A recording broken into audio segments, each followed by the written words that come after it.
On la surnomme l'Alcatraz des virus, l'île la plus dangereuse d'Europe.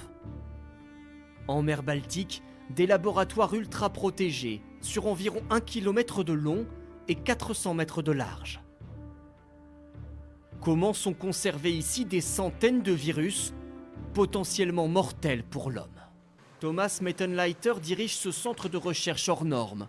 Il fait partie de la petite dizaine de personnes seulement autorisées à s'approcher des virus les plus dangereux, comme la rage ou la fièvre jaune.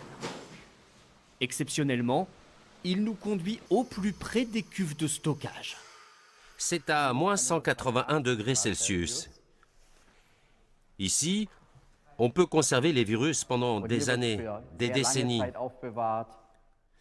C'est là qu'il y a les bacs de stockage, à des températures très basses. Mais je ne suis pas équipé pour les manipuler et je vais refermer très vite. On a des virus très pathogènes dans la zone encore plus protégée, comme la fièvre afteuse pour les animaux ou pour les humains, Ebola. Des cuves d'azote liquide soigneusement fermées. Le taux d'oxygène dans la pièce est mesuré en permanence pour détecter la moindre fuite et donner l'alerte. Des virus conservés ici pour être étudiés depuis 1910. L'île de Reims est le plus ancien centre de recherche en virologie au monde. Utilisé par les nazis pour des recherches sur les armes biologiques, l'Institut se concentre depuis sur la mise au point de vaccins, avec 450 employés et pas moins de 10 000 animaux. On a par exemple des sangliers. Et là, ce sont des alpagas qui produisent des anticorps très particuliers. Il n'y a pas d'autre possibilité que de tester sur des animaux pour avoir des résultats fiables. Les vaccins développés ici permettent de lutter notamment contre la peste porcine ou la rage du renard. Et voici l'animal qui propage le plus de maladies, le moustique. Et notamment cette espèce, le moustique tigre. Longtemps confiné aux zones tropicales, il est apparu en France et en Allemagne il y a quelques années.